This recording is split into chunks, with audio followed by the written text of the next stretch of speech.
Sa ngayon, kapag masusumbagan ka, parang baliwala na, wala na. Ang sakit ng gyapon pero actually ko professional boxer nako.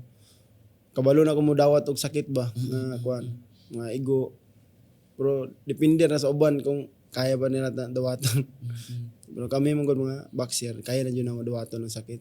Kapag ma-knockout mo na yung kontra mo, napakadako na yung advantage. Oh, sa'yo. nako na. Malilipay ka na niyan. Lipay na. Kaya siyempre, na-knockout na nimo eh. Dako na kay tog points. Dako naging points. Kung depende ra sa down, lahi mo tong knockout. Kung knockout na yun, di na siya mo balik og dula. Okay, knockout naman. Kung down lang, pwede pa to siya ipan, tapos Ay, dula na palo ngayon na di ay. Basta kay mo kung natumba, knockout na. Midayon, bisag na kuan na sa labid ng tiil. Knockout ng unsa.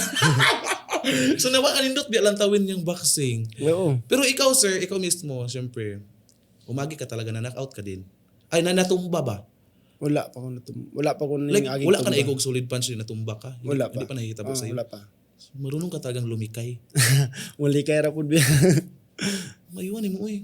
Kapag sinusumbag ka ng solid, ganyan ka. Mag-wave po gamay. Ha? Wave lang gamay. Wave. Wave ang tawagan na ka maganaan na. Ano? Nagkagopo siya kanugay na kung tutok mong oy. Kikilig na may nung kuhan eh.